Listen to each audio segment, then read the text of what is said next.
স্বাধীনতার কথা। বাংলাদেশকে আমরা লক্ষ লক্ষ শহীদের রক্তের বিনিময়ে, জেএনজি নেতাকর্মীদের রক্তের বিনিময়ে আমরা একটা ভৌগোলিক এলাকা পেয়েছি স্বাধীনতা, কিন্তু জনগণের মুক্তি হয় নাই, জনগণ স্বাধীনতা পায় নাই।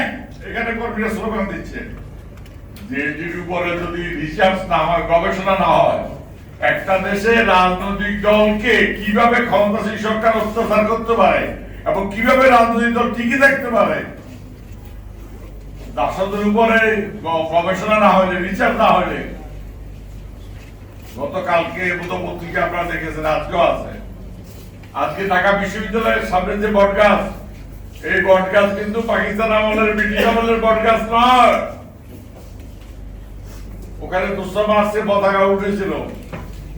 ওখানে যারা এটা সমর্থন করেন নাই, কনফেডারেশন করে পাকিস্তান রাখতে চেয়েছিলেন, তারা যায় ওখানে। আমি যেতে পারি না। আমেরিকান এম্বাসি থেকে আমাকে টেলিফোন করেছিল পরশুদিন, জুনিয়র কেনেডি আসছে, আপনি যাবেন কিনা? আমি বলছি আমি যাবো না, আমার শরীর সুস্থ না। কি কেন যাব? বাংলাদেশে মার্কিন যুক্তরাষ্ট্রের সরকার তৎকালীন স্বাধীনতাকে সমর্থন করে নাই।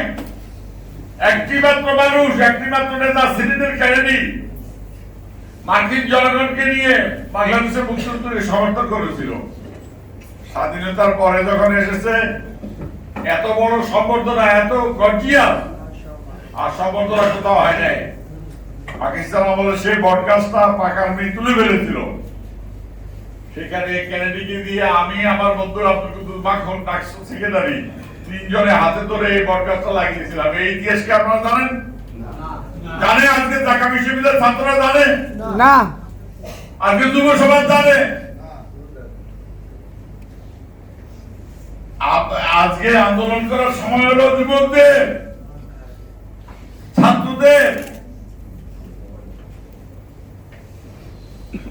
আমি রংপুর জেলে শালবাগানের রাজু, আজকে যেমন হচ্ছে আসামিকে না পাইলে তার বাপকে, মাকে, ভাইকে, বোনকে ধরে নিয়ে যায়।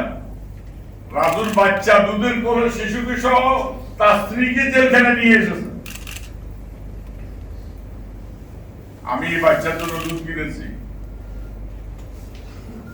হ্যাঁ, গাছের পাতা লড়বে, পড়ে যাবে, দুঃখের কাহিনী শুনলে। বন্ধুরা আমার, সাথীরা আমার, স্লোগানে শুধু রাজনীতি হবে না, সামাজিক সংগঠন আর রাজনৈতিক সংগঠন, জনগণের জন্য কমিটমেন্ট। হাজার হাজার কর্মীকে মেরে ফেলেছে আমাদের। বলতেছিল বুড়িগঙ্গা ধাপ দিলে বুড়িগঙ্গার রক্তে বেশি যাবে। আমাদের নেতা কর্মীদের রক্তে সারা বাংলাদেশের নদী, খাল, বিল সব রক্তে বেশি গেছে।